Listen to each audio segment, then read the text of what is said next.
Hello mga kababayan, magandang buhay. Welcome po sa aking reality vlog. I am Annalisa. Kumusta po ang ating mga ka-business dyan all over the world? Salamat po sa inyong patuloy na suporta sa amin. At ngayon po, ako'y magbibigay sa inyo ng konting pitik lang reaction dito sa ginawang entry ni Junjun. Lahat sila kasi walang itulak kabigin. Kahit mga first timer pa lang, magaling eh. May kanya-kanya silang style. May kanya-kanya silang pamamaraan kung paano sila bibira or tutulong sa ating kapwa na nangangailangan talaga. So ito nga, ang nakita ni Junjun ay si Tatay Virgilio doon sa kanto na nagtitinda ng bagoong. Ayon sa pagtatanong ni Junjun ay isa pa lang ang bumili doon sa paninda ni Tatay. Kaya nagpaalam siya kung pwede siyang i-vlog, and then pwede sila pumunta sa bahay, stop muna yung paninda at papakyawin na lang daw niya. So okay naman doon kay Tatay Virgilio, kaya umuwi sila. At ito nga po, habang naglalakad, grabe to si Junjun, non-stop ang kanyang pagsasalita. Natatanong niya si Tatay, nasasagot naman na siya. Interview siya habang naglalakad. Marami tayong nalalaman habang nanonood. Hindi siya napagod talaga. Grabe yung energy ni Junjun. Tapos good vibes din siya. Yung parang hindi boring, yung parang lang silang namamasyal na mag-ama. Nagkukwentuhan. Parang ganun lang yung dating. Nakakatuwa, di ba? Yung mga ganung yung mga ganung nagbablog, mga vlogger na akala mo professional na.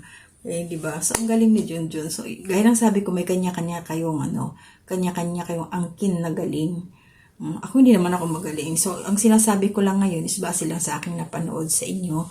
So, siguro, pag nagkita-kita tayo ng personal, hindi natin alam. Hindi rin ako marunong sa ginagawa nyo. Okay? So, doon lang ako na June, ito constructive criticism lang kasi, ba dapat si Tatay kasi, naka-smile lang siya. Parang, syempre, happy. Alam niyang may grasya, may tulong na darating sa kanya. Doon lang sa part yun na naiyak ka, nag-emotional ka kasi naalala mo nga yung papa mo, yung sarili mong tatay sa katauhan ng binira mo kay Tatay Virgilio. Siguro nagtataka yung si tatay na ba't ba ito umiyak? Although sinabi mo naman naalala mo yung tatay mo.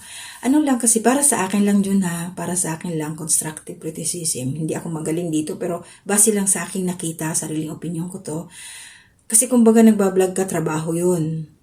So, kailangan i-hold on natin ang ating emosyon pagdating sa family, kahit may problema tayo, acting pa rin na wala.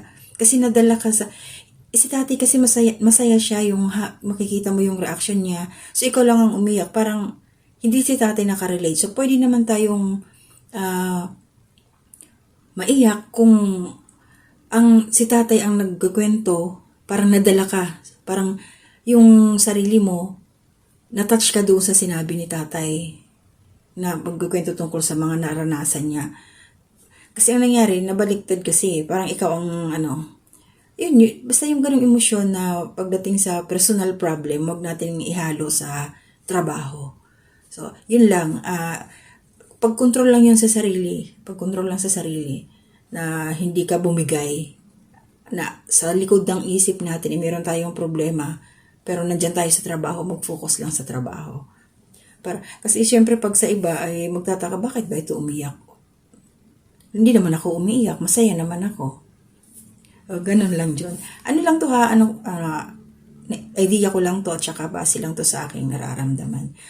Kasi kung ako, kumbaga, wala naman dapat damayan doon sa biniram mo eh. Kasi hindi naman siya hindi naman siya malungkot. Ikaw lang ang nalungkot that time. So, ayun, kumbaga ilalagay lang natin sa lugar yung ating damdamin na basta pag may kinalaman na hindi siya related doon sa ating kaharap or hinaharap na sitwasyon. Yun John. Reaction ko lang to, huwag ka sanang magagalit sa akin. So, ayun. So, kailangan kontrolado natin yung ating dibdib. Although iyakin tayo, pero kailangan i-control lang.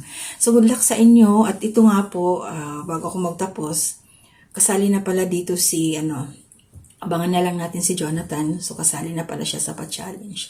So, sila Ate Mengay pa, tapos na si Bornok, nakita ko na siya.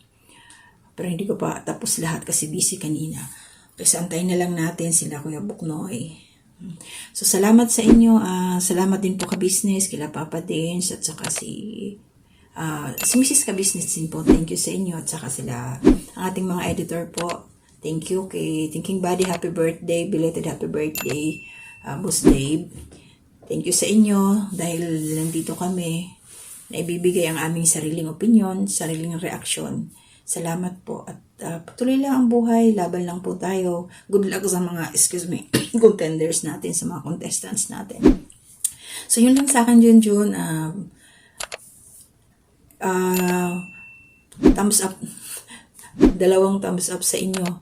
So, bahala na yung mga viewers natin para dun sa mga views ninyo. At saka meron pa naman yung mga judges natin.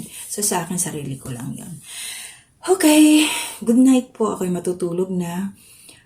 Mapagpalang araw, umaga sa inyong lahat dyan sa Pilipinas. Mag-iingat po kayo kung ano man ang mga lakad ninyo. Always pray po para sa protection ni Lord na hindi kayo mapunta sa anumang hindi maganda habang kayo po ay nasa labas. So, laban lang. Nahirapan tayo sa buhay pero hanggat malakas. Thank you, Lord. Bye-bye po. Yun lang po. Salamat. Kabis